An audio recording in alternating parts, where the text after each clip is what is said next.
Respetado arquitecto Martín Alonso Pérez, presidente de la Sociedad Antioqueña de Ingenieros y Arquitectos, doctora Catherine Restrepo, directora ejecutiva de la sociedad, señora Gladys Elena Sánchez, directora de comunicaciones, eminente ingeniero Lucio Chiquito Caicedo,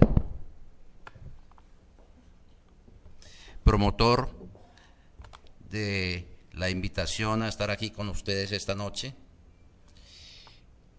apreciados colegas, señoras y señores.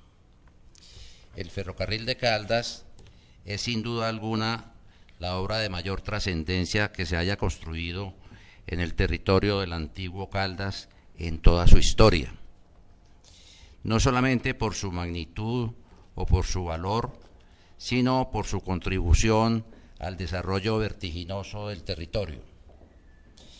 Específicamente para Pereira fue el potente motor que la transformó de un simple caserío a una población pujante, que alcanzara una posición destacada en el concierto de ciudades de la República.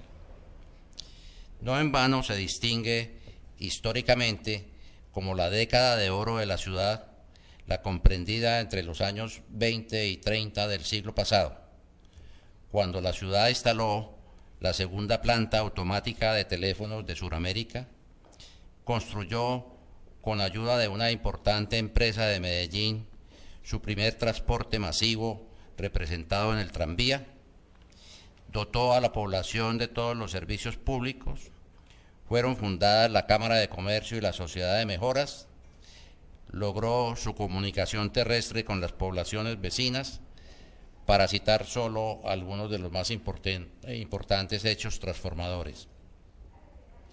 Es conveniente resaltar que Pereira se convirtió en la estación principal del ferrocarril desde su arribo en 1921 hasta finales de 1927, cuando llegó a Manizales. Por esa condición circunstancial, a través de esta estación y durante todo ese tiempo, el café, que fue siempre el producto de exportación más importante y enriquecedor del país, pasó por Pereira. Pero la ciudad no solo cumplió un papel protagónico en las exportaciones, sino que fue la puerta de entrada de todos los bienes de importación que llegaban desde Buenaventura para repartirse en todo el territorio del antiguo Caldas. Pues bien, esa oportunidad, quizás casual, permitió la preeminencia de la ciudad sobre su capital, lo cual dio inicio a una estimulante rivalidad, cuyo resultado condujo a su separación geográfica, tan vilipendiada por unos o tan acertada para otros. Como tantas cosas en la vida, todo depende del color del cristal con que se mire. Bueno, después de esta corta disquisición histórica, volvamos al libro que nos ocupa.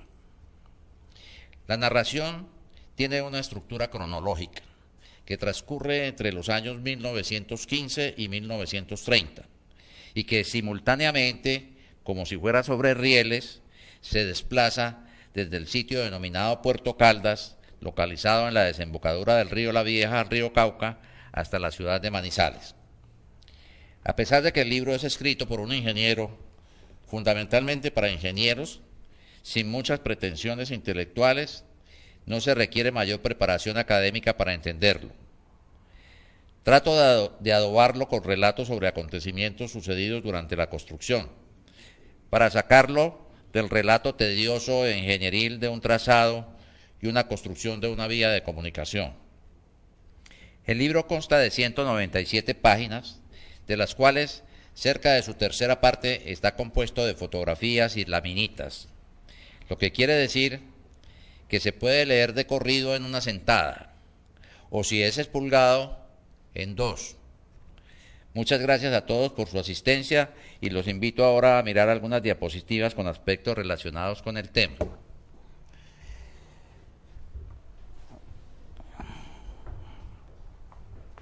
Esta es la carátula del libro. El índice tiene 16 capítulos, unos anexos la biografía de mi padre y la bibliografía, 797 páginas. El plano del ferrocarril de Caldas, esto es de 1927, de un libro muy bonito, un tesoro, digo yo, que es Colombia Cafetera, que ahora más adelante vamos a mirar algunos detalles del libro. Está aquí Puerto Caldas, este es el río Cauca y la desembocadura del río La Vieja, está Puerto Caldas. Luego sigue a estación, aquí está la estación La Marina, la estación Villegas, la estación Belmonte. Bueno, ya vamos a ver todas estas estaciones hasta llegar a Manizales. Me preocupa un poquito el conocimiento que ustedes tengan de la región, me perdonan, porque hablo como si todos conocieran toda la región y pueden estar muy despistados o muy perdidos. Trataré de hacerles, demostrarles dónde queda cada cosa. De todas maneras, cualquier inquietud que tengan, cualquier pregunta que tengan, por favor me la hacen y trato de explicarles dónde queda cada parte. Señor. ¿Cartago está ahí en la desembocadura del río La Vieja? No. Sí. ¿Ah? No, Cartago no está aquí. Cartago está por acá. Ahorita lo vamos a ver mejor. Aquí está. Esta es la desembocadura del río La Vieja al río Cauca, Puerto Caldas. Y Cartago está acá. Este kilómetro 10 es la estación La Marina. Y aquí sigue el ferrocarril hacia Pereira. Todo este trayecto por Pereira. Aquí está Pereira. Luego de Pereira sigue hacia Santa Rosa, está el Alto de Boquerón, sigue Santa Rosa de Cabal. Esto es un plano de 1924. El ferrocarril estaba por acá, venía delante de Santa Rosa, lo que está en negro.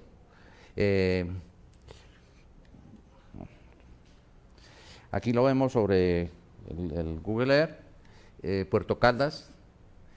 Aquí está la estación La Marina, esto es Cartago. Luego sigue la estación de La Hoya, la estación Villegas, y aquí está el aeropuerto de Pereira, por aquí está la estación Nacederos, estación Pereira, luego estación Gutiérrez en Dos Quebradas, sube a Boquerón y llega a Santa Rosa de Cabal, luego pasa a Guayabito, luego La Capilla, aquí entramos al departamento de Caldas que tiene su lindero por acá, esto es Risaralda, y llegamos a Chinchiná, hoy en día, se llamaba San Francisco en esa época, después fue Chinchiná, ahora se conoce como Chinchiná. Y de Chinchiná salió hacia Río Claro y subió a Villa María y de Villa María sube a Manizales. Ese es el recorrido, digamos, total de la ruta. Bueno, en la cronología del ferrocarril de Caldas, pasará con el enfoque de...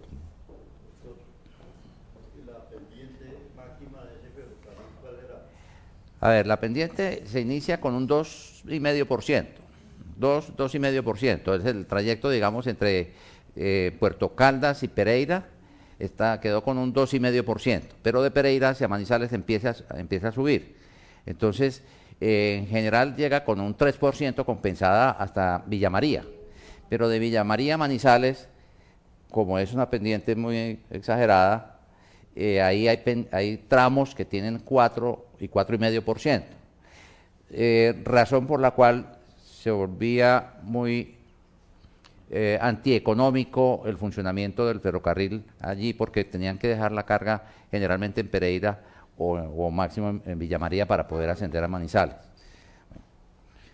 En 1911, el gobernador Ramón Jaramillo... ¿Cómo?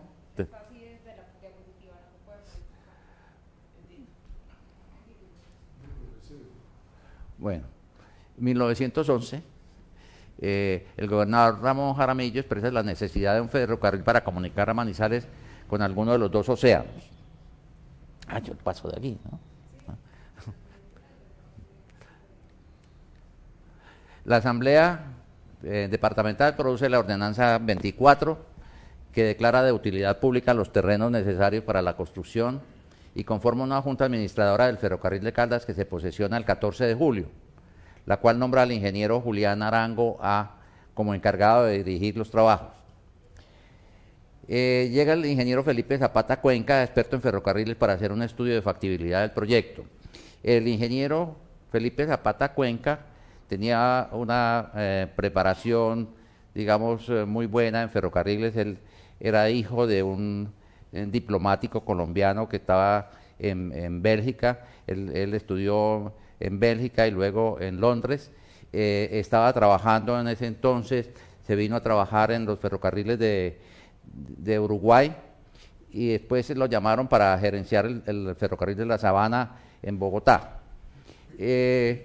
Cuando empezó el proyecto del ferrocarril de Caldas, hicieron el contacto con el ingeniero Felipe Zapata y con el ferrocarril de la Sabana, y el ingeniero Felipe Zapata vino a hacer un recorrido por la vía y a dar su concepto.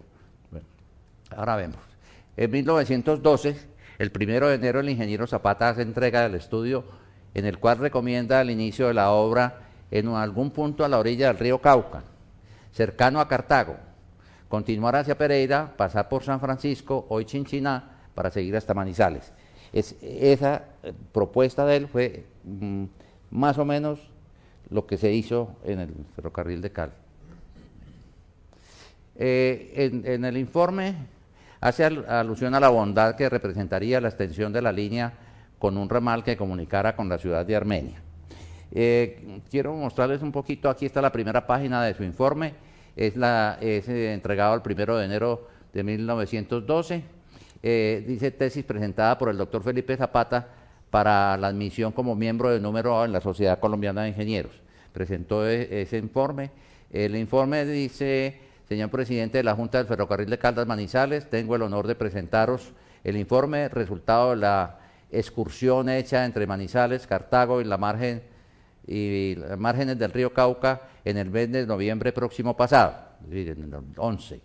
Para mayor claridad he dividido este trabajo en las siguientes partes: descripción del trabajo entre Manizales, Cartago y el río Cauca, cuadro de las principales alturas tomadas con el aneroide, observaciones, descripción general del trayecto entre Manizales, Cartago y el río Cauca. Las poblaciones de Pereira, Santa Rosa y San Francisco se hallan todas situadas en la proximidad de una línea imaginaria trazada desde Cartago hasta hacia Manizales en la dirección noreste, y dividen este trayecto en 3 secciones de casi igual longitud. La distancia total es aproximadamente de 15 leguas. Entre la desembocadura del río La Vieja y el puerto de la Virginia, el descenso del río Cauca es insignificante y el valle tiene una altura media de 980 metros sobre el nivel del mar. Desde Pereira hasta Cartago se extiende un plano inclinado que llega casi hasta la orilla del río Cauca y está limitado al norte por el río Tun y el sur por la quebrada llamada Consota. Esa es la primera página del informe del ingeniero Felipe Zapata. También un documento histórico muy importante. De acuerdo con las recomendaciones del ingeniero Zapata, la Junta Directiva del Ferrocarril contrató con los ingenieros Jorge Páez, Héctor Acevedo y Alonso Restrepo para que junto con el ingeniero de la Junta, Julián Arango, iniciaran el trazado de una línea que partiendo del río Cauca se dirigiera al sitio conocido como la Quiebra de Vázquez, hoy Boquerón. Boquerón es una pequeña montaña que divide a Pereira con Santa Rosa. Aquí está la foto del ingeniero Jorge Páez y aquí está su primera página del informe. Ambos informes son muy buenos, me parecieron muy buenos sus informes, muy técnicos, muy bien elaborados, pero presento únicamente la primera página de cada uno para no alargar acá. Señor presidente, señores miembros de la Junta Directiva del Ferrocarril de Caldas Manizales, tengo el honor de rendiros informe general acerca de los trabajos del trazado para este ferrocarril hasta hoy ejecutados. En marzo del año pasado bajamos por primera vez de aquí para el río Cauca a iniciar la labor.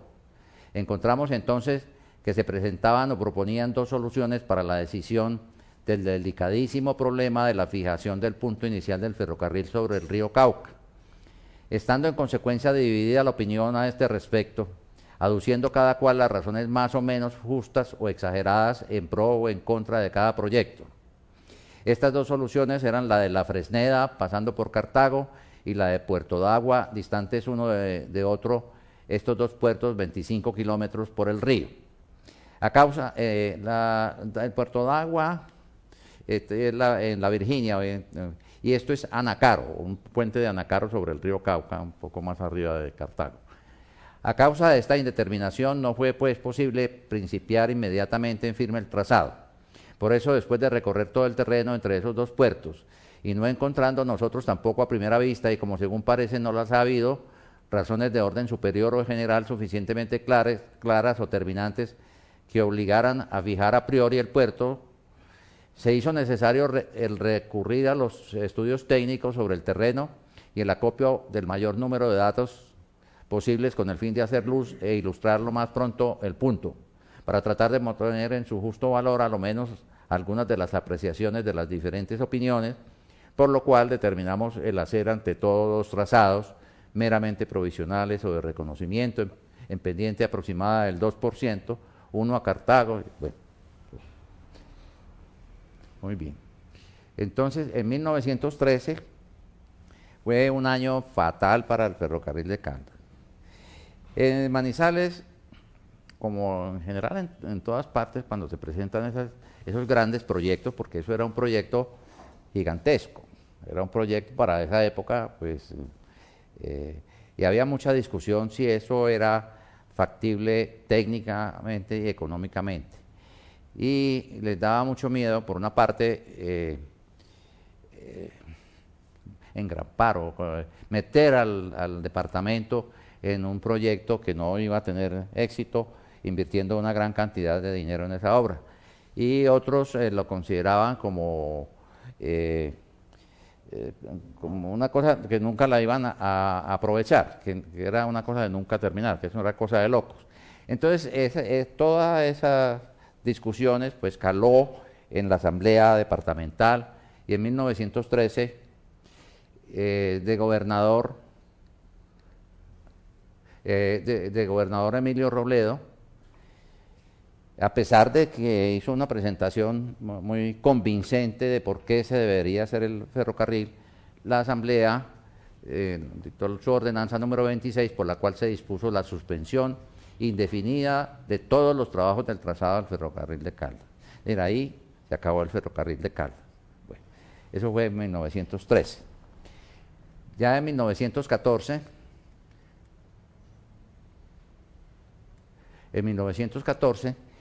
el gobernador Robledo insistió hasta la nueva asamblea, había nueva asamblea en 1914.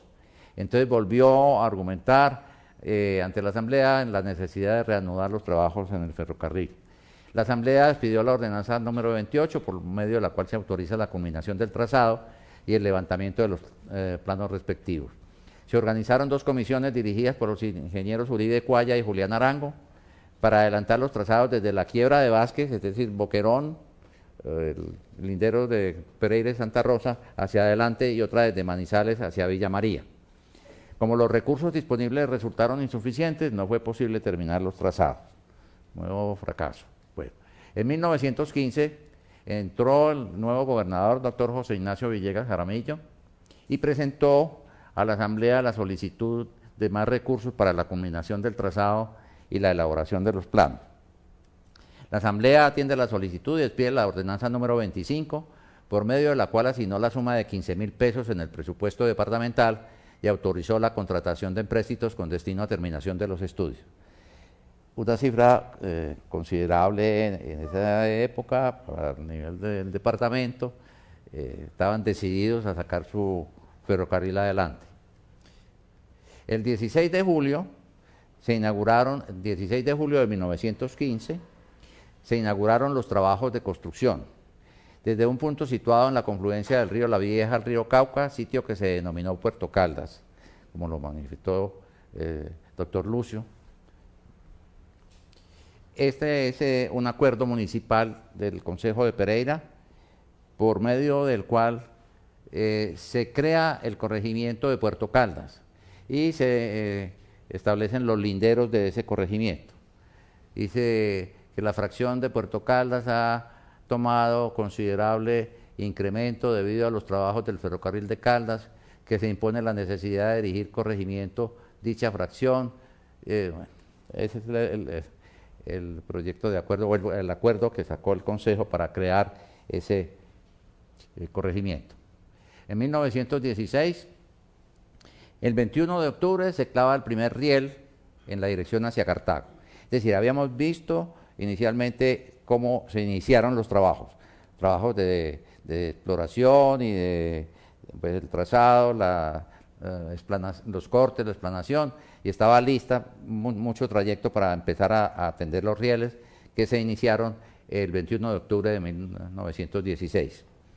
Esta foto no es precisamente del 21 de octubre, porque no encontré ninguna foto de esta ceremonia, a pesar de que estuvo muy concurrida y hay un acta de la ceremonia y todo.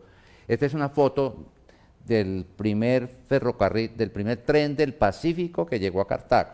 El primer tren del Pacífico que llegó a Cartago llegó en 1924. Cartago tuvo dos inauguraciones. La primera inauguración fue en 1922, cuando llegó el ferrocarril de Caldas a Cartago.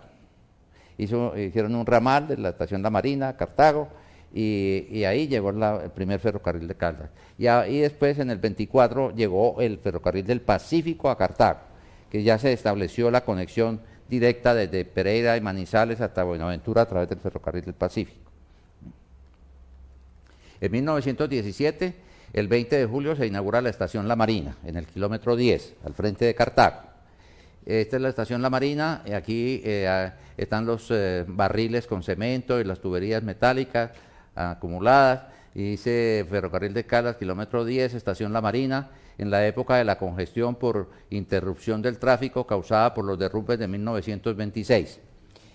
En 1926 hubo un derrumbe en la banca del ferrocarril, al frente de la ciudad de Pereira, pasando el río el puente sobre el río Otún.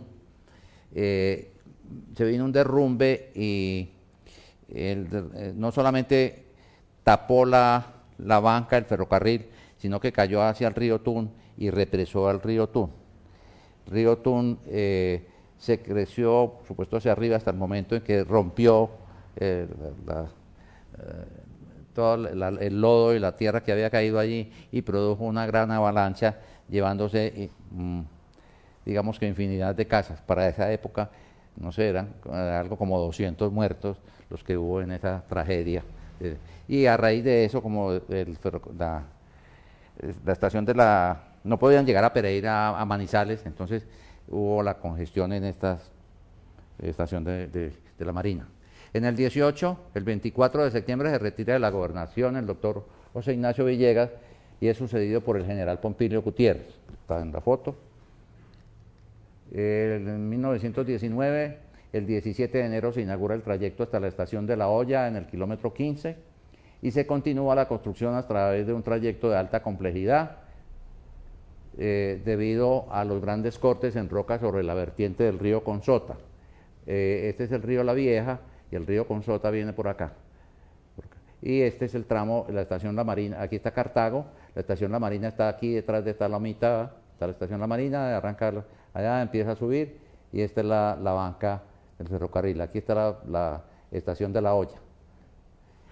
La estación de La Hoya realmente no era una estación como tal.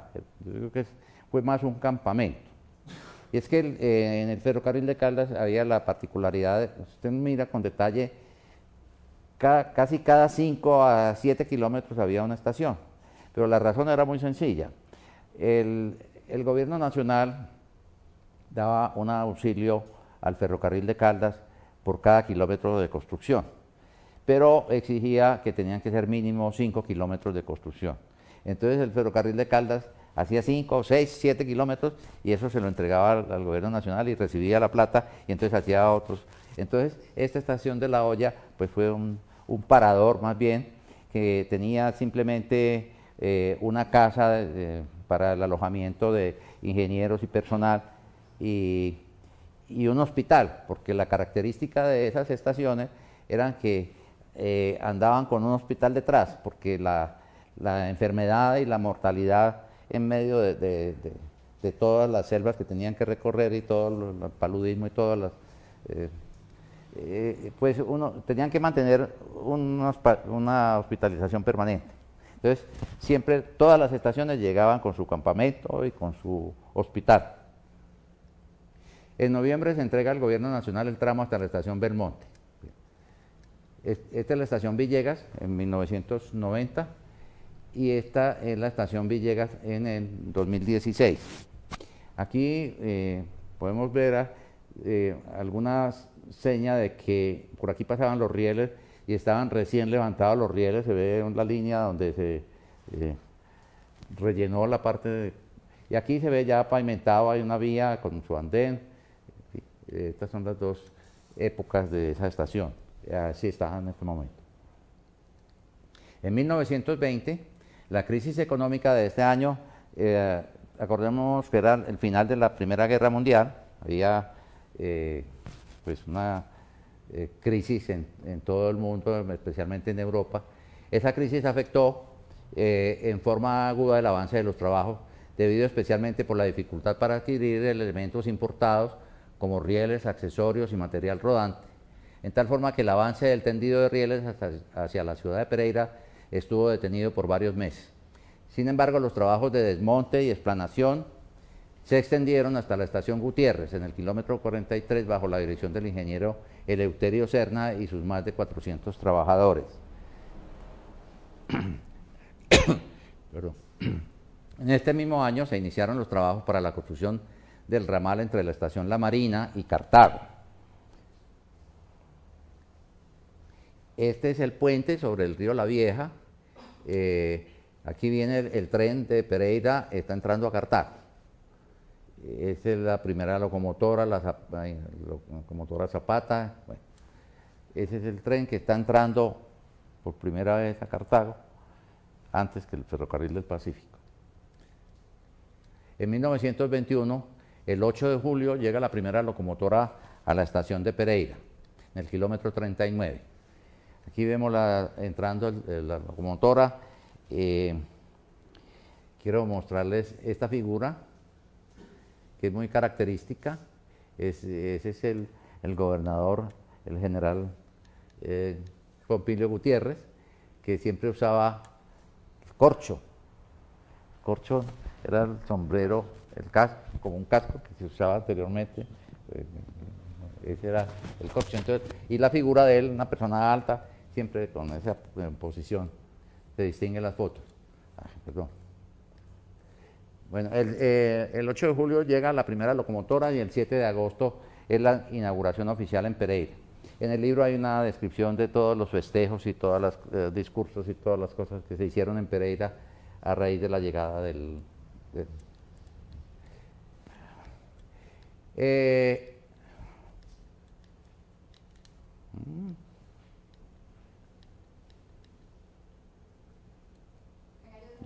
ya. La otra, exacto. En el 1922, el 12 de octubre, se llega a la estación Gutiérrez, que es en Dos Quebradas, es pasando a Pereira, ya hacia Santa Rosa. Aquí empezaba el ascenso a Santa Rosa. Esta es la estación y esta era la bodega de carga. Ahora aquí hay una escuela. La estación está ahí protegida con una malla, está en espera de una restauración, perdón, que está decretada pues, por el gobierno nacional. La banca del ferrocarril iba por acá, aquí daba la curva a mano izquierda y empezaba un ascenso con una cantidad de serpentines por acá para llegar a estas alturas y pasar el ferrocarril por acá hasta llegar aquí, que es el Boquerón.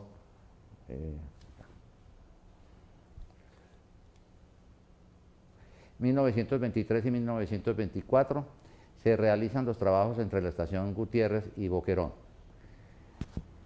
Aquí se ve la banca, muy bonita, muy fácil, muy despejada. No se imaginaban los ingenieros que 400 o 500 metros más arriba de esto se iban a encontrar con lo que se encontraron. Esa es una zona, es un terreno geológicamente en formación, es muy inestable, es muy húmedo y y una cantidad de derrumbes se encontraron en ese tramo y se demoraron 2 años tratando de subir allá hacia Boquerón. A propósito de esto, se suscitó digamos que la crisis administrativa más grande en toda la historia del ferrocarril de Caldas. Resulta que lo mismo que les decía ahora, las habladurías y las publicaciones de prensa hablaban de la demora del trabajo y culpaban mucho a los ingenieros, que los ingenieros que no servían, que los ingenieros se estaban robando la plata, en fin. Y en una de esas ires y venires, la Junta, en alguna junta directiva, hubo algún comentario también como en contra de los ingenieros, y eso trascendió, y hubo la renuncia de todos los ingenieros, empezando por su supervisor técnico. Todos los ingenieros renunciaron y se retiraron de la obra, y la obra quedó paralizada por esa razón. Más adelante, eso fue, digamos, en noviembre de 1924, finales de noviembre, era una época de lluvias, cuando todavía aquí estaban las estaciones de lluvia y de verano, pero sabíamos que en los meses de noviembre había mucha agua, ahí les cayó mucha agua y ahí fue donde se produjeron todos los derrumbes que se produjeron en esa zona. Esta es la llegada del Pacífico a Cartago el 21 de junio de 1924. Esa foto, pues está el presidente Peronel Ospina, pero yo quisiera que miraran en esta foto, en el pie de foto no dice quiénes son estos personajes, se refiere simplemente a las autoridades que llegaron a la inauguración de Cartago, entre ellos los gobernadores del Valle, pero quisiera que trataran de reconocer este personaje, o este personaje. No sé si a ustedes este personaje se les parezca a este. Era el presidente de la República. Y este personaje era Laureano Gómez, el ministro de Obras Públicas. Esos pues fueron los dos que yo pude identificar. Los otros no sé, entre el gobernador del Valle y los ingenieros no sé quiénes eran. Pero pues el ingeniero Peronel Ospina, el presidente Peronel Ospina, fue un enamorado de los ferrocarriles, impulsó mucho todos los ferrocarriles en todo el país.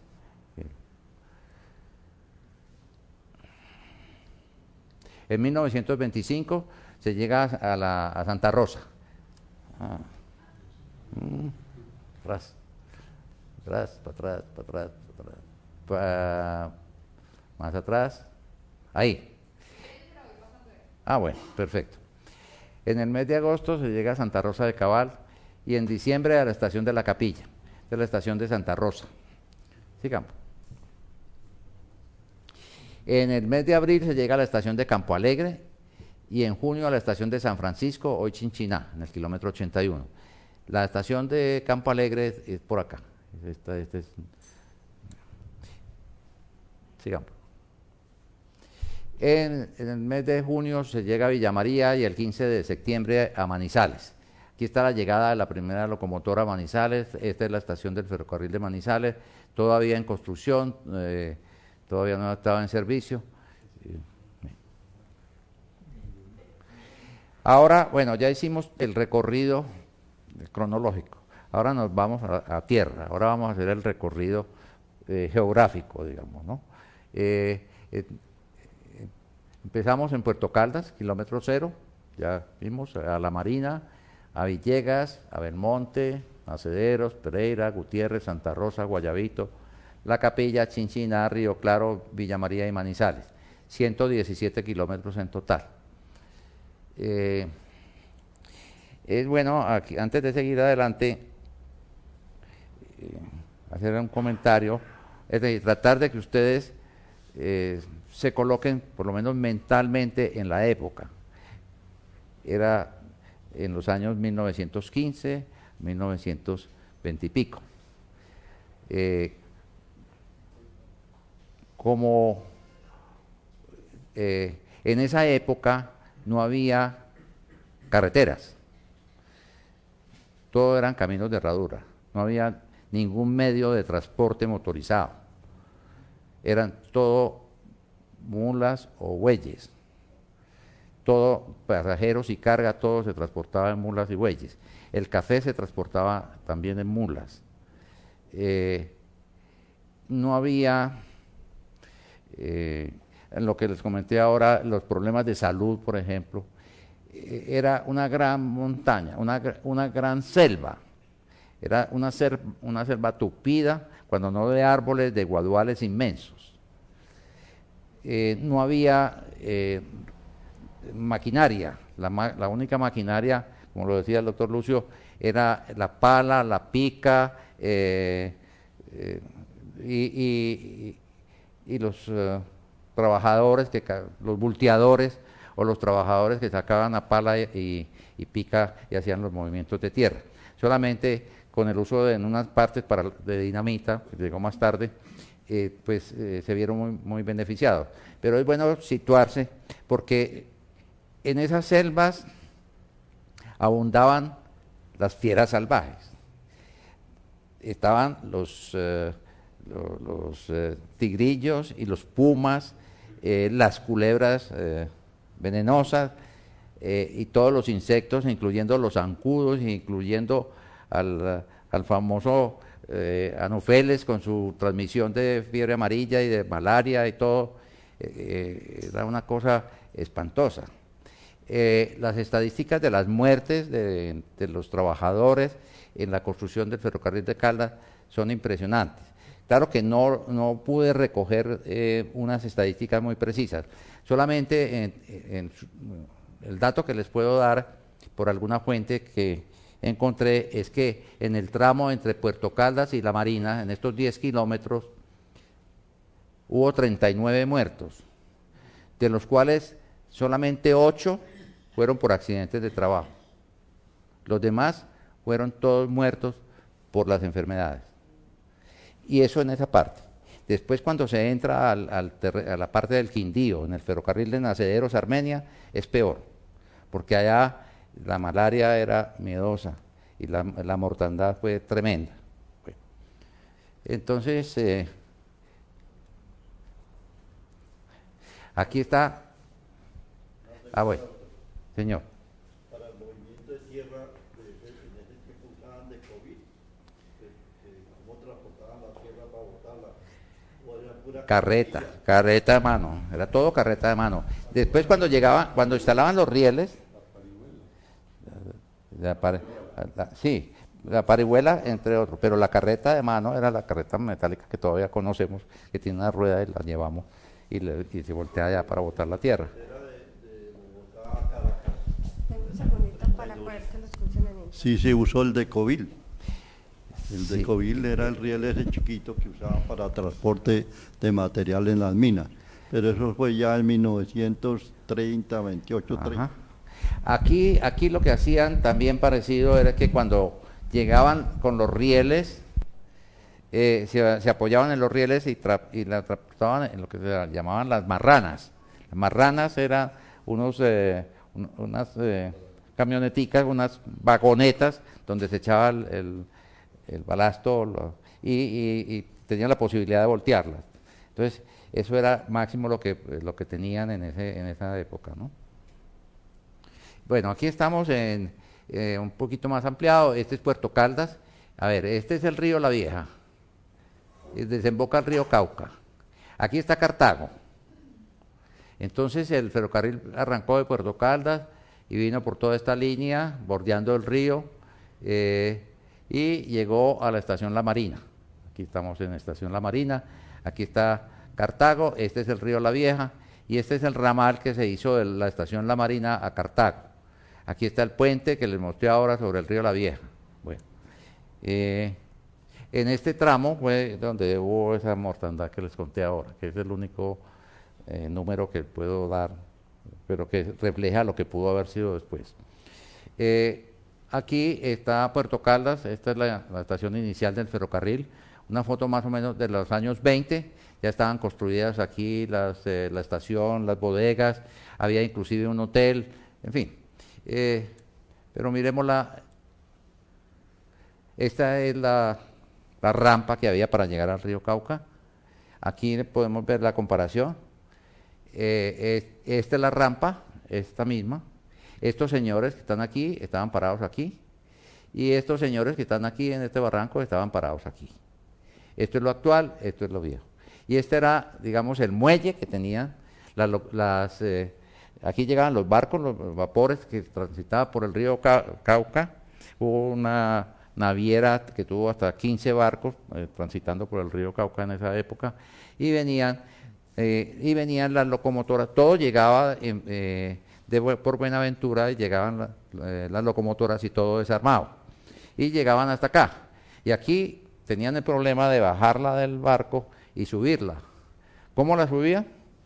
Con bueyes y con las turregas y las embolilladas, o no sé cómo harían para subir toda la maquinaria tan pesada a la parte. Este es el río Cauca, ahí al frente.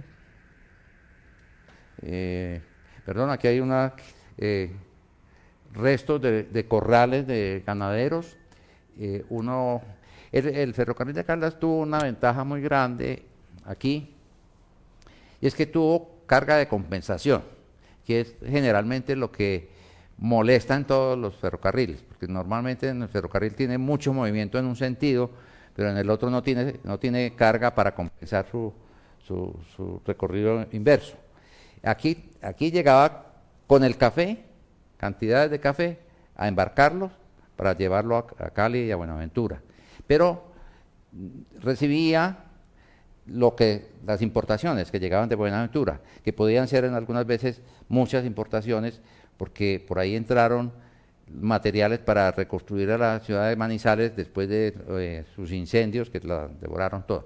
Pero no solamente lo de importación, sino que tenía mucho transporte de ganado.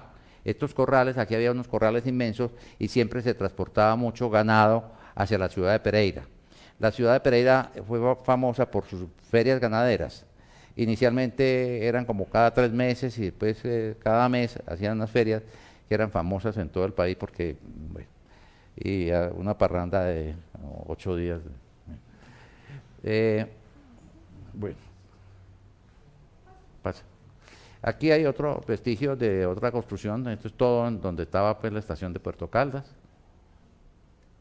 Aquí vemos el tramo desde la Marina, aquí está la Marina, Cartago, y arrancamos. Este es el río La Vieja, esta es la carretera de Pereira-Cartago, esta es la estación de La Hoya, y aquí está Cerritos. Esta es la carretera, este es Cerritos, y aquí sale la carretera hacia la Virginia y continúa hacia Pereira. Y este es el túnel de Consota, que está detrás de un cerro de Cerritos, primer túnel de la... Este es el túnel de Consota. La foto de 1919, estaba empezando la construcción. Aquí vemos que llevaron los rieles y ya tenían allá las marranas para sacar el balasto de allá. Bueno, la habían puesto provisional, pero para sacar ese material. Y este es como está actualmente. Bueno, este es el túnel de Consota. Es una peña, una roca. Esto fue labrado. Dentro de la roca fue labrado. El túnel tiene 39 metros. Ese labrado se hizo 3 meses. Notan aquí unas pestañas, hay unas pestañas. El procedimiento de construcción era, primero abrían una cueva pequeña que iba por acá por el centro, hasta que encontraban la luz al otro lado, podían replantear ya sobre el terreno la carrilera. Luego iban ampliando un poquito el ancho de la banca hasta que les diera, y luego subían 2 metros más o menos, y aquí a los 2 metros hacían una terraza, labraban el terreno y hacían una terraza. Y el procedimiento era que en esta terraza que se formaba aquí ponían las guaduas y esterilla, y por ahí transitaban para hacer el labrado de la cúpula de la carrilera. Más adelante hay unas fotos más expresivas, más claras. Esta pues es una boca. Aquí volvemos a mirar la pestaña. otra boca del túnel. Esta es una foto de ahí saliendo del túnel hacia Estación Villegas. La banca está prácticamente tomada por asentamientos allí. No dejaron sino un pasadizo estrecho para pasar una moto. Luego seguimos de Estación Villegas hacia Pereira, Estación Belmonte. Aquí está el aeropuerto, Estación Nacederos, Pereira. Este es un tren típico de los que viajaban a Manizales, un tren que generalmente estaba compuesto, aquí está la locomotora con su vagón del carbón, del combustible, un vagón de carga, 3 vagones de segunda clase y 2 vagones de primera clase. Era como un tren típico en ese funcionamiento hacia Manizales. Esta es una foto de más o menos en los años finales de los 60 a principios de los 70. Ya el ferrocarril se había suspendido el trayecto hacia Manizales. Aquí seguía operando Pereira con el ferrocarril hacia Cartago y hacia Nacederos, Armenia. Continuaba el ferrocarril moviéndose ahí. Aquí ya hay muchos buses, mucho movimiento de buses. Esta era la bodega de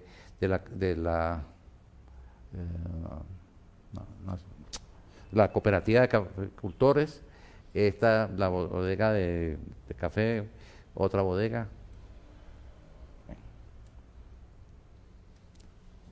Bueno, aquí vamos, Pereira, Estación Gutiérrez.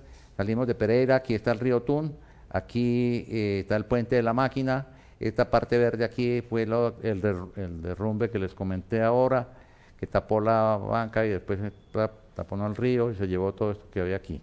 Este es Dos Quebradas, esta es la avenida del ferrocarril en Dos Quebradas y llega hasta la estación Gutiérrez.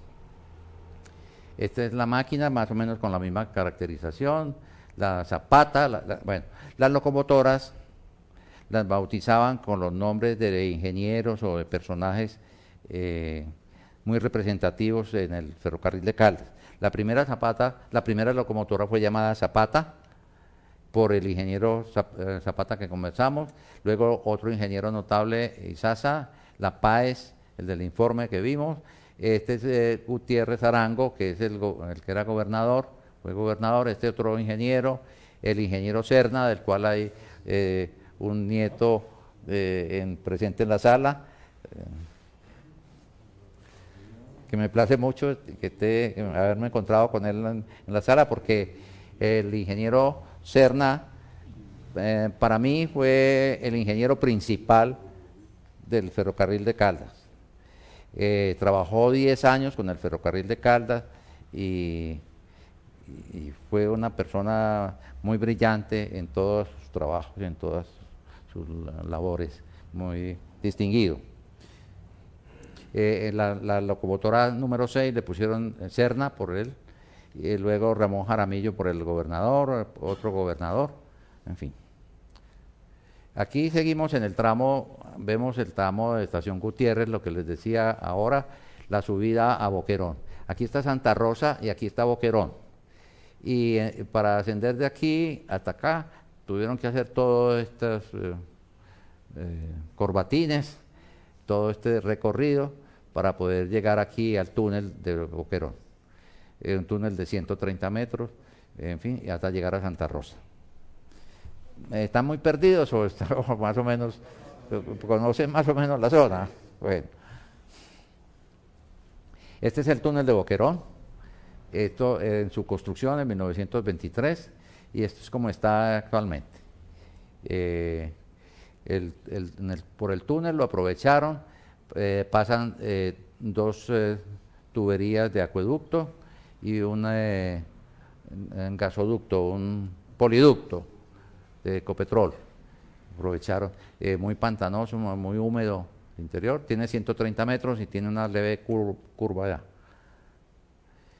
Aquí otra foto, se ve la misma tubería, alcanza a ver la boca. Aquí está saliendo el tren de Santa Rosa hacia Pereira. Este es el puente sobre el río San Eugenio, está ascendiendo hacia Boquerón.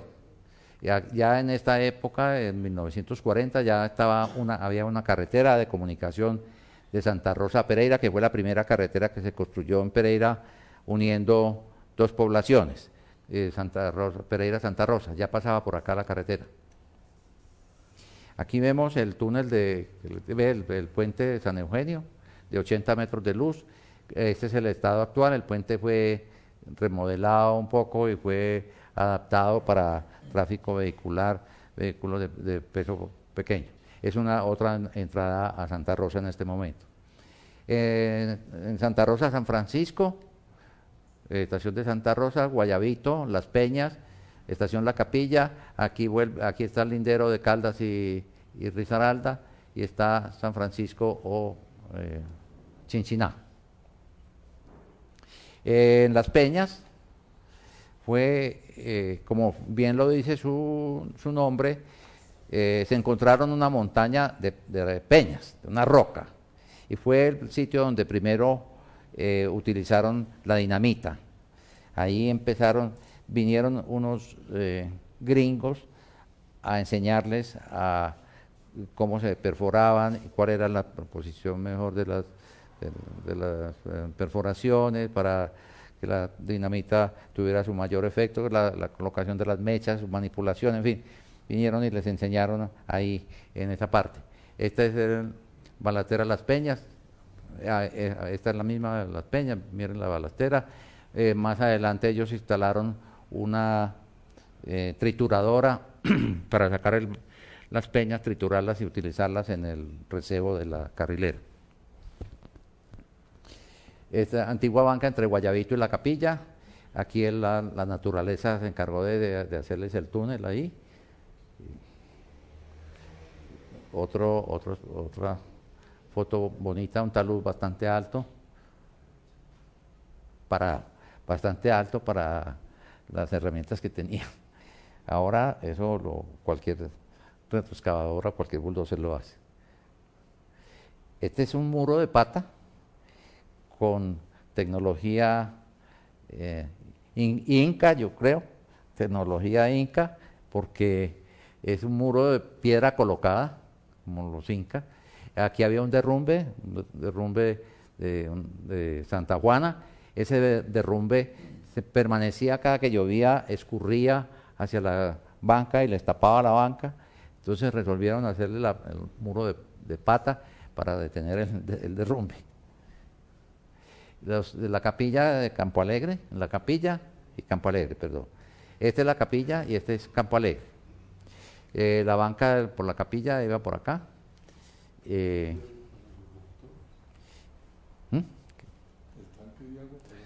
Sí, tanque de agua, el combustible de las locomotoras. Aquí, como cuento una anécdota, aquí me pasó una cosa simpática. Yo estaba por acá tomando fotografías al tanque, a la banca, y estaba preguntando dónde quedaba la estación, y nadie me sabía decir dónde quedaba la antigua estación. Yo me fui caminando por acá y llegué aquí a una tienda, había un agente de policía ahí parado, y yo me acerqué y le dije, señor agente, ¿cómo está? ¿Cómo le va? Hace rato lo estoy viendo a usted tomando fotografías por todo esto. Hágame el favor, ¿usted qué está haciendo? Usted tiene, no, señor agente, vea, es que yo estoy haciendo una investigación del ferrocarril acá. ¿Usted tiene algún carnet? ¿Tiene algún permiso? ¿Tiene alguna identificación? No, señor agente, no tengo nada. Pues eso está prohibido. Yo, bueno, furioso. Y le dije, no, señor agente, yo simplemente venía mirando a preguntar dónde quedaba la estación para tomarle una fotografía. Y me dijo, la estación, señor, eso está prohibido por ley. Eso no lo puede hacer usted. Si usted no quiere que lo deje detenido, no le puede tomar la fotografía a la estación. Y yo le dije, señor agente, pero es que es una estación del ferrocarril, que es monumento nacional. Y me dijo, es estación del ferrocarril, yo creí que era estación de policía. Pero da la casualidad de que en la estación del ferrocarril estaba la estación de policía. Entonces no pude tomar la foto porque salí de allá volado porque me iba a detener el policía. Bueno, esa fue la historia de esa parte. Este es Campo Alegre, la estación de Campo Alegre por acá. Esta era la banca, sí. Todas esas fotos son de la antigua. Sí, sí, los rieles están levantados todos. Este es el puente sobre el río Campo Alegre.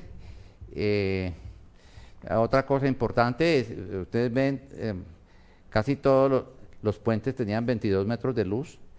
Resulta que es que esos puentes metálicos eran comprados por catálogo, no eran ajustados a las medidas correspondientes del ancho del río, sino que eran por catálogo. Entonces venían de 20, de 22, de 25, de 28, 30, no sé, y entonces por eso pedían, más o menos mide 20 metros, 22, traiga entonces hacían los estribos, vaciaban los estribos para que montaran el puente que llegaba, simplemente lo armaban ahí. Sí, ya aquí hay una grúa, sí, ya está muy moderno, ya aquí ya tenían la grúa sobre los rieles, ya venía la grúa por los rieles y ya montaban el puente. El puente aquí se ve más grande que aquí. Es posible que sea por la foto, por la forma en que tomé la foto. Pero las grúas, sí, eran unas grúas de vapor. Ajá.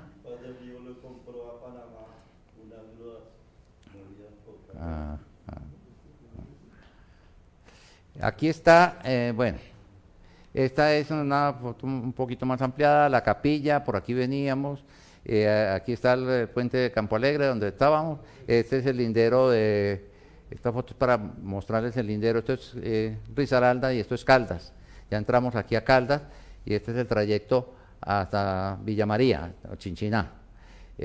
Vamos a mirar aquí, hubo un corte muy grande que le dio mucha lidia, el corte del Lembo de 35.000 metros cúbicos, llegando a Chinchiná. Entrando a Chinchiná hay un túnel que se llama el túnel de la Doctora, los túneles estaban numerados también, este es el número 3, ahí está el número 3, túnel La Doctora, en 1925 y este es en 2016, la misma boca del túnel.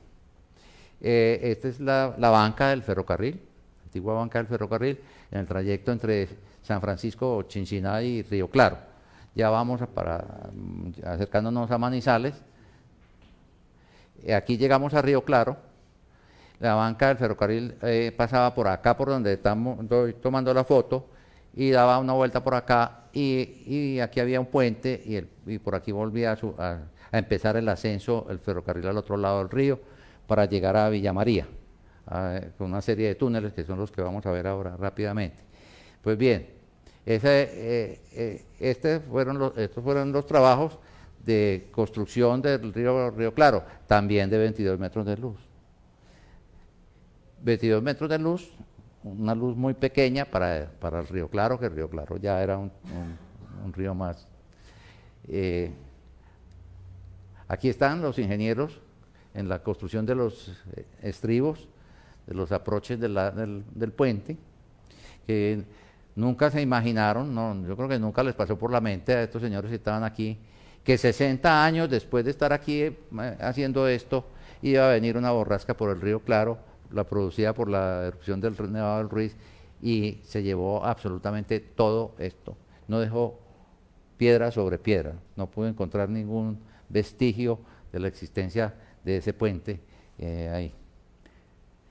Aquí hay una placa conmemorativa. Lo que pasa es que cuando Armero se robó todo el protagonismo, porque el protagonismo era cuál tenía más muertos. Por supuesto Armero con 20.000 muertos y este con 2.000. Pues los de 2.000 era una cosa muy chiquita, no le pararon bolas a esto, pero lo cierto es que hubo cerca de 2.000 muertos a este lado del Nevado, sobre todo por la creciente del Río Claro. Río Claro desemboca en el río Chinchiná y el río Chinchiná produjo una avalancha gigantesca que también arrasó puentes y casas para abajo. Bueno. Esta es la iglesita de Río Claro, los restos que quedaron.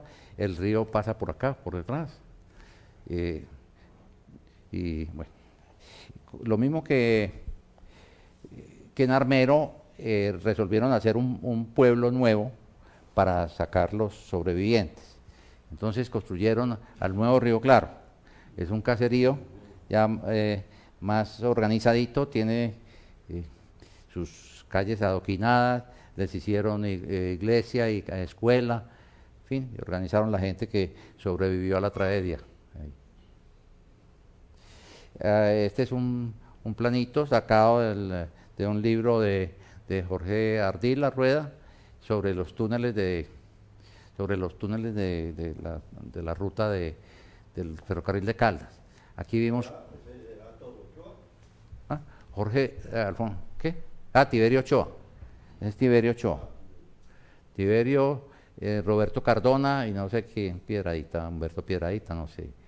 Jorge Escobar y Alfonso Bernal, Eleuterio Serna, Castillo, Eleuterio Serna, Castillo, Humberto Bruno, Rafael Botero y Ernesto Ramírez, mi padre, estuvo trabajando en todos estos túneles. Y aquí estuvo Eleuterio Serna y Arango en el último túnel, que fue el de la avenida Cervantes, ya entrando a la estación de Manizales. Este es un túnel, Río Claro 1, es simpático porque es un túnel de doble curvatura. Ustedes ven que hace una curva allá y después hace otra para acá.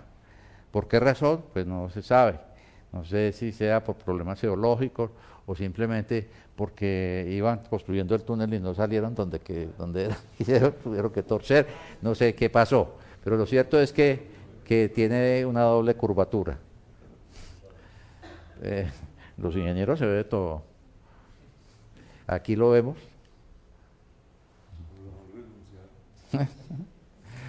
Bueno, la banca hacia Chinchiná, hacia Villa María, perdón. Aquí vemos lo que les decía ahora del sistema constructivo de los túneles. Y ven que tienden las guaduas, tienden la esterilla y sobre ella caminan ahí, ya formaletean después de haber hecho labrado la cúpula esta y ya funden ahí para el recubrimiento. Parecido a las máquinas que hay hoy en día, de los túneles de 50 kilómetros que estábamos conversando hoy. Pero bueno, en esa época era a pico y pala abrir eso. Aquí hay otra ilustración, aquí se ve también la misma cosa. Este es un dibujo basado en esta foto. Este es el túnel El Arango, túnel El Arroyo, como lo elaboraron aquí está su posición actual. Los túneles tenían acá en esta parte una placa donde estaba con el número en alto relieve, el número del túnel.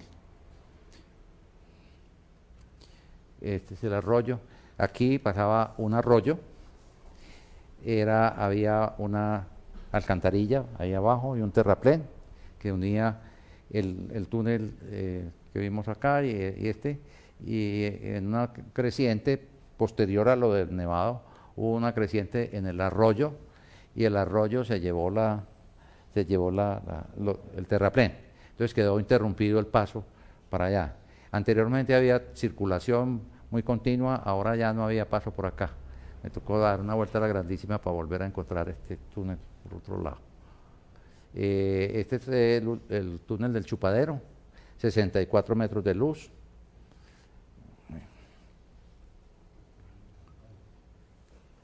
Este es la misma, tal como está hoy, casi todos en curva, casi todos son en curva. Aquí lo vemos. Mismo Chupadero. Bueno, aquí ya llegamos, ya casi llegamos, ya vamos subiendo. Llegamos a Villa María, este es el río Chinchiná. Aquí está la vía Panamericana. Y aquí empezamos a subir de Villa María a Manizales. Aquí está la estación. Pues entre este punto y este punto hay 200 metros de diferencia en altura. Y hay una distancia horizontal de 3.300 metros, desde aquí hasta aquí. Esta distancia, 3.300 metros. Pero esta distancia del recorrido es de 8.350. Si vemos esta distancia en en 8.350 metros subir 200 metros es como el 2,5%, pero resulta que eso es, como era compensado, hay unas partes de esta vía que tenían el 4,5%. Entonces, este fue el trayecto que más afectó, digamos, el funcionamiento del ferrocarril desde el punto de vista técnico. Este es el del túnel de Cervantes, el último túnel. Aquí es la recuperación de la estación del ferrocarril. Está una universidad de Manizales, le entregaron la estación del ferrocarril para que la recuperara, hiciera sus instalaciones allí. Y esta es la estación como está hoy en día. Y aquí funciona una emisora de la universidad, aquí hay unas oficinas de la universidad. Esta es la taquilla de la universidad, de la taquilla original del ferrocarril.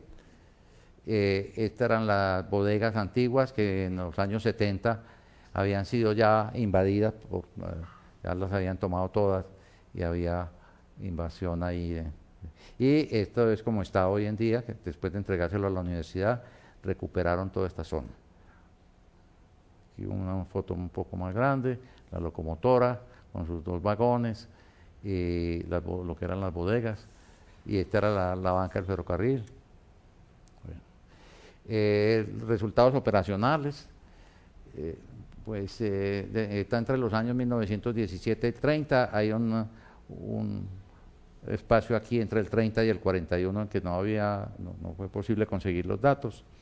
Pero lo que quiero mostrarles aquí rápidamente es que hay un crecimiento casi continuo, por ejemplo, de las miles de toneladas transportadas, cómo iban subiendo hasta llegar a 191 toneladas. Y aquí estaban los ingresos y los gastos, y aquí había una utilidad.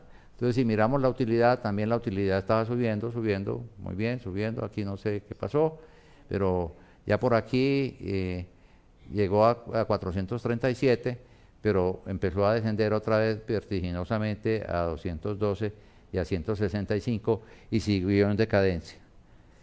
Si miran los gastos, miren los gastos, los ingresos y los gastos, ya casi se estaban comiendo los ingresos en los gastos. Y de aquí siguió creciendo mucho los gastos y empezó a dar pérdidas el ferrocarril, lo cual también condujo a que desde el punto de vista económico fracasara definitivamente más adelante. No sé, es decir, no tengo esos datos, no pude encontrar esos datos. Encontré estos 2 datos en 2 fuentes distintas, pero me quedó ese espacio entre las 2 fuentes y no sé qué pasó. Pero en el ferrocarril nacionales el problema gravísimo fue el sindicato. Bueno.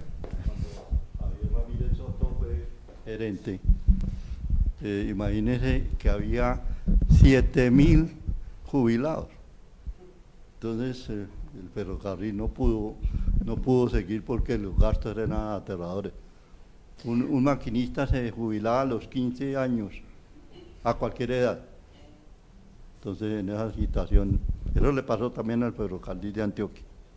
Sí, usted lo dijo muy claro. Yo no me atrevía a ser tan sincero, pero tan franco, pero yo sí veo que esto empezó a aparecer con los sindicatos, con las presiones de los sindicalistas en los aumentos de los sueldos y las garantías que exigían. Esa es una de las razones. También la aparición de la carretera. Sí, claro, por supuesto que las carreteras aparecieron. Bueno, esto es unos comentarios de Gustavo Pérez Ángel nos dejó el tren, me parece que es el libro. Dice, una región que contaba solo con 587.000 habitantes en 1926, pero que produjo 709.000 sacos de café en el mismo año y 1.160.000 en 1932, es decir, subió en 6 años pues casi el 30%, 40%. El costo del ferrocarril sería de 270 millones de dólares americanos del 2007, lo cual equivale a una inversión por habitante de 1.600 dólares. El auge de la agricultura en la región, impulsada por los mejores transportes, colocó la economía del nuevo departamento en los primeros lugares de la nación. En 1930, Caldas, el nuevo ente territorial, ocupó el primer puesto entre los 13 departamentos del país en cuanto a tributos por habitante, rentas de licores, de huello y tabaco, con 5.69 por habitante por año, seguido de Antioquia con 5.06, el Valle con 3.90, mientras Boyacá, Nariño y Huila apenas superaban el peso. De igual manera, en tributación municipal, Caldas ocupó el tercer lugar entre los departamentos después de Atlántico y Antioquia. Bueno, una reseña ahí. Bueno. Yo tengo una pregunta. Señor.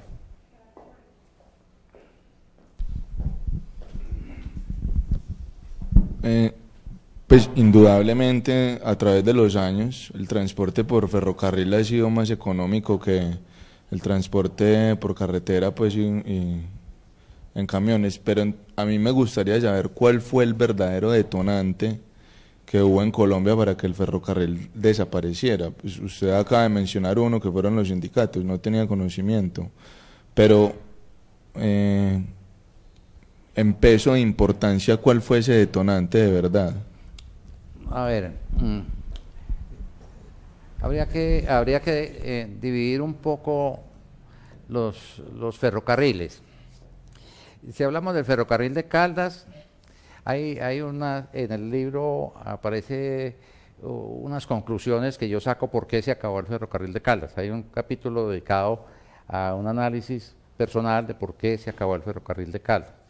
Entre las razones para que el ferrocarril de Caldas se hubiera acabado hay unas razones puramente técnicas.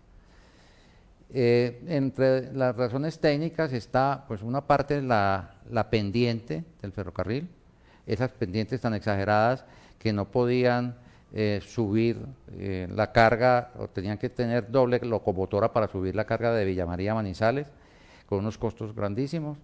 La curvatura, el radio de curvatura, que también influía mucho en el rendimiento de las locomotoras.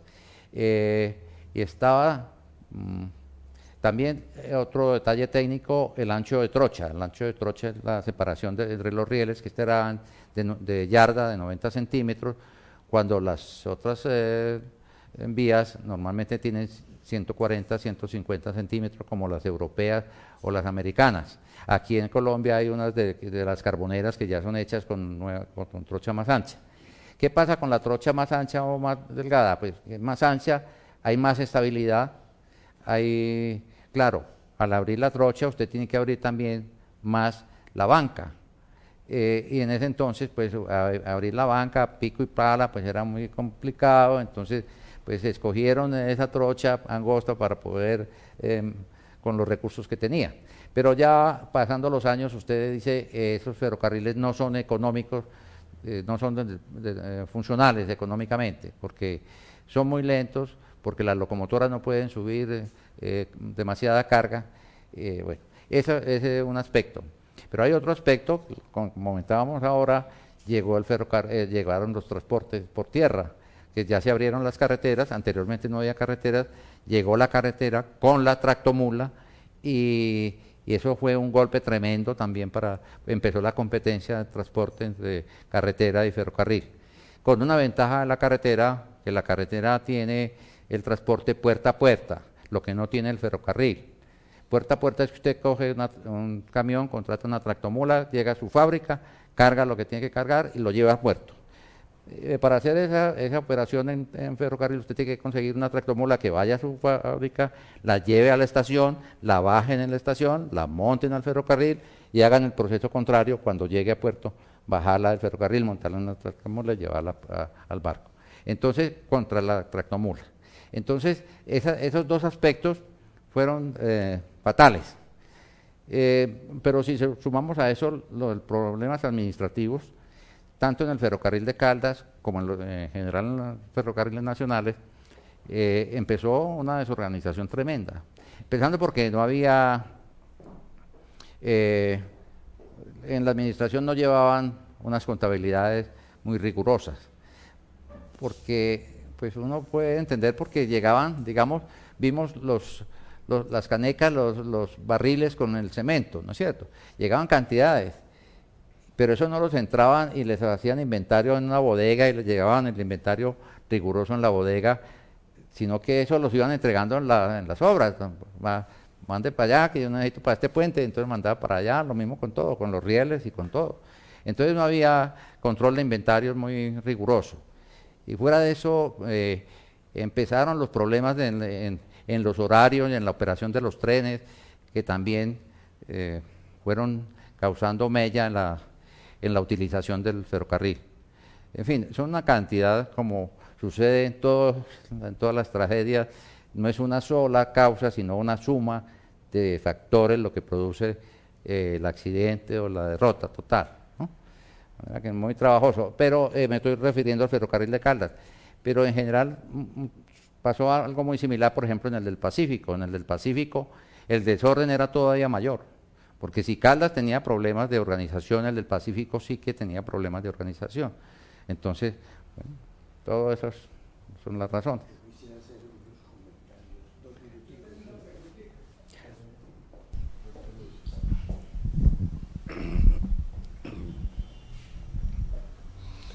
Doctor Armando, después de oír su exposición, he recordado algunas cosas que veo, pues, mucha juventud que no tiene idea de que eso sucedió en Antioquia y que por allí pasamos. Primero, el primer bulldozer que se trajo a Antioquia fue por allá en 1938. El profesor de carreteras en la Escuela de Minas nos llevó a conocerlo en el ramal de carretera que estaban haciendo entre Barbosa y El Poste. El tamaño de ese bulldozer era un número 4, una cosita así. Lo había vendido, era marca Alice Chalmers, y lo había vendido Almacén Universal, el doctor Peter Santamaría. De manera que solamente de esa época para acá, cuando ya los contratistas nuestros se fueron cogiendo capacidad, fue cuando vinieron ya los grandes bulldozers, ¿cierto? Pero empezamos allí, en ese humilde número 4. Otra cosa que los jóvenes no saben es que Antioquia tuvo 2 ferrocarriles. El ferrocarril de Puerto Berrío, Medellín-Puerto Berrío, y otro ferrocarril que se llamaba el Ferrocarril del Cauca, que iba de Medellín a La Pintada. Y aquí es interesante contarles que el primer tramo de ese ramal hasta Camilo C fue hecho con un empréstito conseguido por unos antioqueños arrojados que consiguieron un empréstito por $25 millones. Yo no sé cómo sería en esa época. Para ese grupo de distinguidos antioqueños les prestaron la plata y alcanzaron a hacer el ferrocarril de aquí hasta Camilo C. ¿Sí? Camilo C, ¿saben dónde queda, cierto? Es muy famoso. ¿Y qué es la C?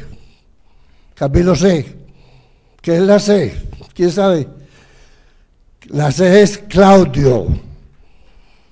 Ese sitio se llamaba Camilo Claudio, pero se abrevió a Camilo C.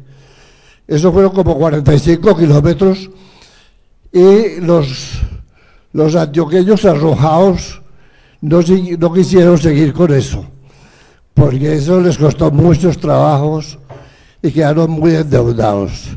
Ya después de Camilo C a La Pintada, pues fue el departamento de Antioquia que construyó la segunda parte, ¿cierto? Ahora, hay una cosa interesante con respecto al ferrocarril de Caldas. la construcción del ferrocarril de Caldas fue una cosa nueva en el país, de manera que atrajo mucha gente para trabajar allá y también atrajo profesionales que acaban de terminar las ingenierías. Y en el caso nuestro, en la historia que ha hecho el doctor Armando, figuran tres que recuerdo en este momento: el doctor Rafael Betancourt, Gregorio Mejía Ruiz y Tiberio Ochoa, antioqueños que jóvenes se fueron a trabajar allá y fueron contratistas. Y cuando terminó allá ese grupo de esos tres amigos, se sintieron muy capacitados y consiguieron un contrato con el gobierno nacional de la carretera de Turbo hacia el interior. Ese grupo de tres amigos estuvo trabajando en la carretera del mar, yo creo que como unos 20 años, más o menos. Y de ellos, dos, el doctor Rafael Betancourt y Gregorio Mejía Ruiz, fueron alcaldes de Medellín. En la época de la bonanza, ellos fueron los que desarrollaron muchas cosas de las que hoy gozamos en este momento. De manera que, excúsenme que nos haya demorado un poquito más, pero quería contar estas cosas viejas porque existieron, ¿cierto? De la misma manera como hoy con las obras de Rituango, usted no se imagina la cantidad de gente nueva que tenemos allá, de profesionales jóvenes, de empleados, de herreros, de choferes. Bueno, eso es inmenso. Bueno, muchas gracias, ¿no?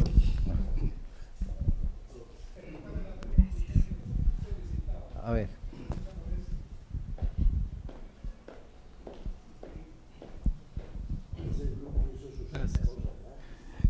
Doctor Ramírez, a mí me viene sonando la idea desde que usted empezó esta conferencia de que ese ferrocarril funcionó muy aisladamente, porque usted al principio de la charla dijo que el ferrocarril del Pacífico había llegado a Cartago en 1922.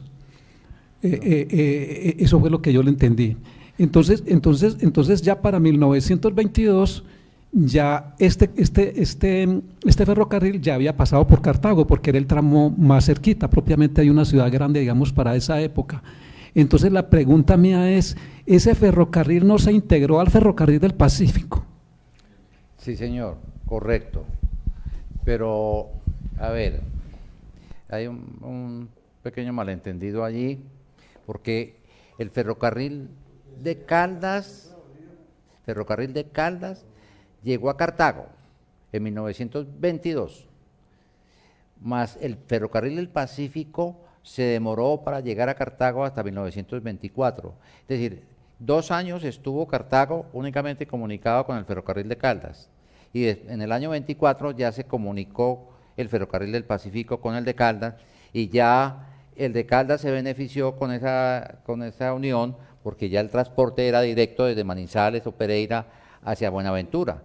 Entonces eso pues, y tan fue eso así que Puerto Caldas, del cual hablamos, que tuvo tanta bonanza al principio, también desapareció, porque y el transporte fluvial por el río Cauca desapareció también, porque el ferrocarril ya era mucho mejor, más económico que llevar la carga al barco y llevarlo por barco hasta Cali y luego bajarlo para llevarlo a Buenaventura, ¿no?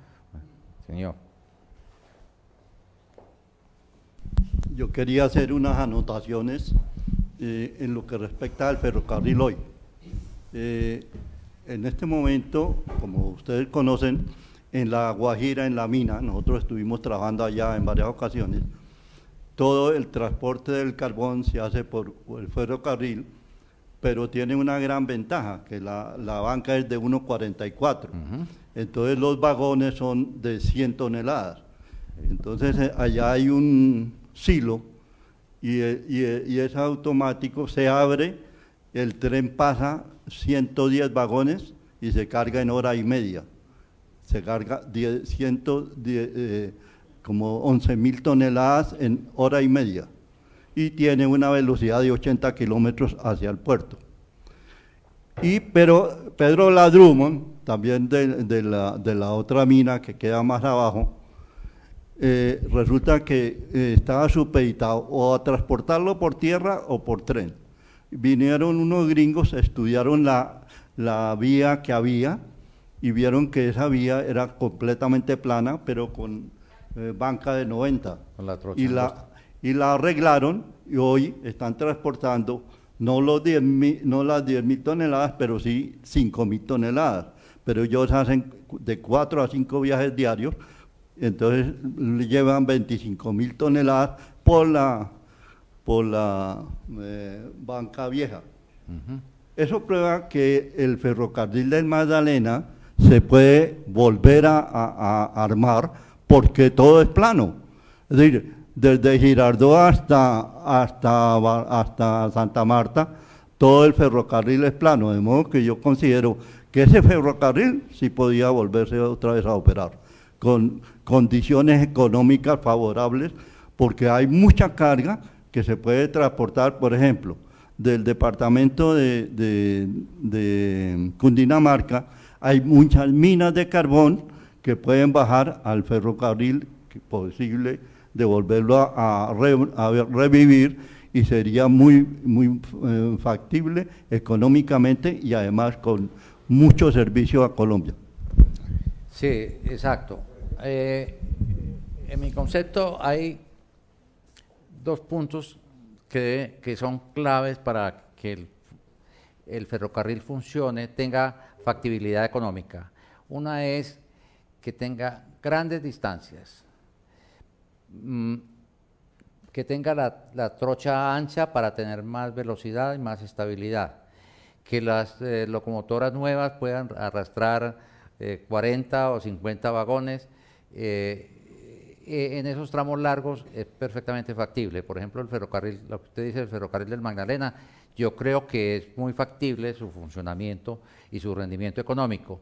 Lo que da tristeza, y es que lo que sucede muchas veces en el país, es que están creando la competencia entre el transporte fluvial y el transporte por carrilera, que están uno al lado de la otra, ¿no es cierto? Entonces ya es algo parecido a lo que sucedió con el ferrocarril del Caldas, Nacederos, mejor dicho, el ferrocarril del Pacífico, que llegaba de Zarzal a Armenia, y la idea era comunicarlo con el ferrocarril del Tolima para llevar el ferrocarril a Bogotá, es decir, comunicar Bogotá con Buenaventura, y empezaron el túnel en la línea. Hay excavaciones del túnel y estaba empezando pues a trabajar en los dos frentes. Llegó la época de la crisis en los años 30 y se paralizó la obra por falta de recursos. Pero fuera de eso, le entregaron al Ferrocarril del Pacífico la construcción de la carretera. Entonces el Ferrocarril del Pacífico construyó la carretera, y entonces ya pues la carretera mató el ferrocarril. Entonces nunca se hizo el túnel, nunca se terminó el túnel, lo que hubiera sido probablemente una gran ventaja de comunicación en este momento.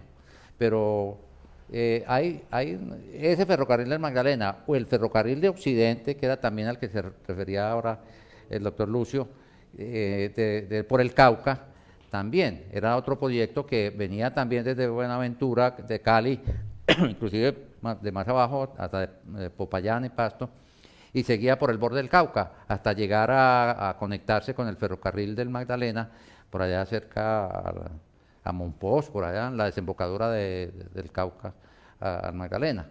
Esos dos tramos podrían ser importantes para el desarrollo del país. De resto, mientras no tengamos los recursos suficientes y no tengamos la audacia de venir a hacer túneles de 40 y 50 kilómetros, como están haciendo por allí alguna gente ya con una maquinaria muy especializada, pues nunca podemos poner a subir los ferrocarriles. Aquí a uno le dicen, pues es que vea que en Europa los ferrocarriles como funcionan de bien. Sí, funcionan muy bien, pero ¿cómo funcionan? Mírelos. Es un viaducto, un túnel, un viaducto, un túnel, un viaducto. Allá no son ferrocarriles de montaña. pero aquí no tenemos los dineros, el dinero para hacer eso. Pero así que se está pensando de Amagá a Bangola, sí es factible que funcione económicamente. Yo creo. ¿Cómo es ese tramo? Perdón. Lo que están pensando en revivir ese ferrocarril de Amagá a Bangola. Yo no sé. Ah, bueno, pues es otra cosa. Ya el cambio de uso, el tren turístico, por ejemplo, puede funcionar muy bien. Ahora hay un impulso muy grande de recuperar esas bancas del antiguo ferrocarril, que según vimos en las fotos es una banca que todavía está muy conservada y es muy bonita para explotarla en vías turísticas y ciclorrutas en los departamentos de Caldas, Risaralda y Quindío. Están en una campaña para recuperar todas esas bancas para utilizarlas en eso. Lo que pasa es que eso tiene también sus bemoles, porque para usted meter unos turistas por esas vías, lo primero que tiene que tener es seguridad. Entonces hay unas zonas que es muy trabajoso llevarle seguridad e iluminación. Entonces hay mucho problema, pero están con la idea, y eso puede ser también. Bueno.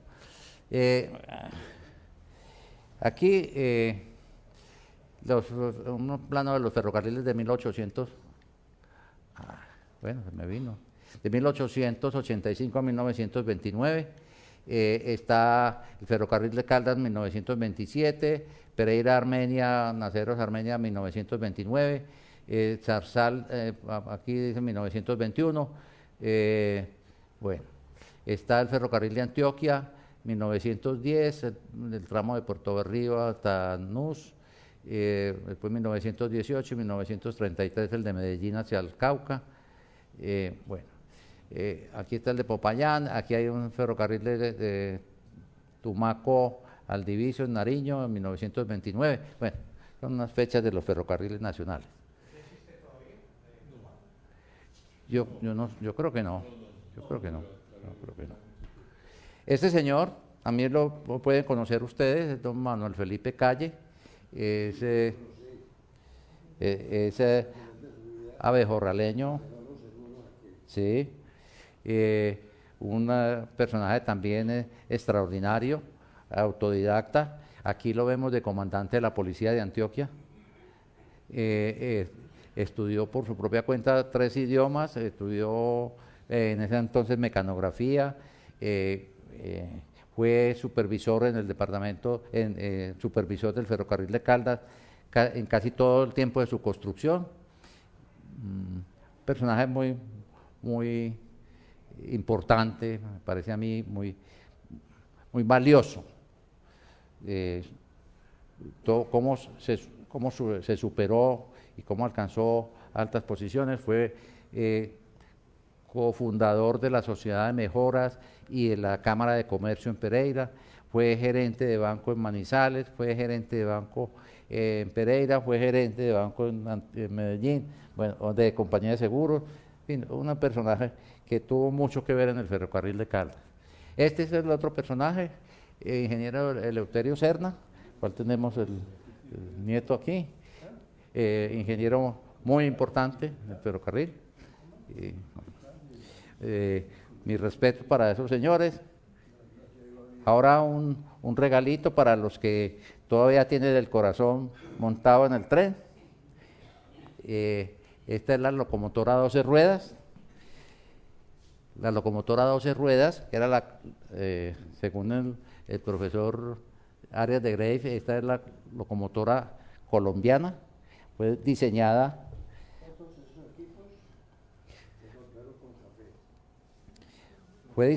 para las condiciones de Colombia, perdón, para las curvaturas, y tenía un diseño especial que era un carrito aquí adelante, dos ejes, de estos 2 ejes, que eran simplemente una plataforma de rueda libre, que era para acomodar la locomotora en las curvas. Tenía 3 ejes de tracción, que eran estos 3 ejes de tracción, y tenía otro eje aquí atrás para el soporte de la locomotora en la parte de atrás. Aquí la vemos en la fabricación, aquí vemos los 3 ejes de tracción, las dos ruedas de adelante y las ruedas de atrás. Aquí hay una grúa ya inglesa más sofisticada.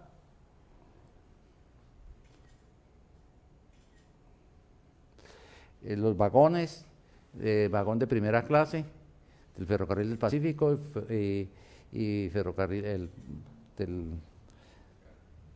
de carga. Bueno. Aquí hay el vagón de segunda clase.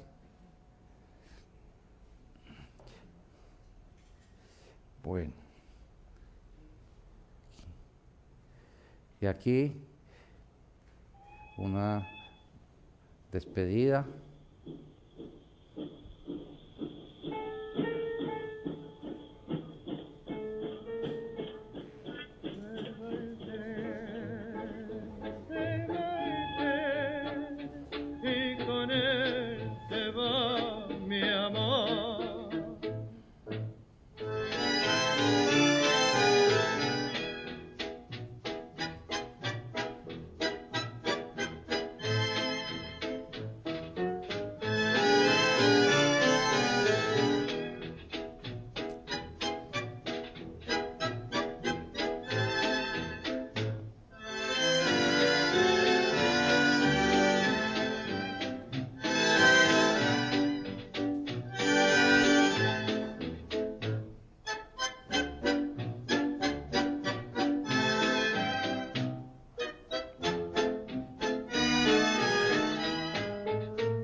Se le fue la novia en el tren y va persiguiéndola.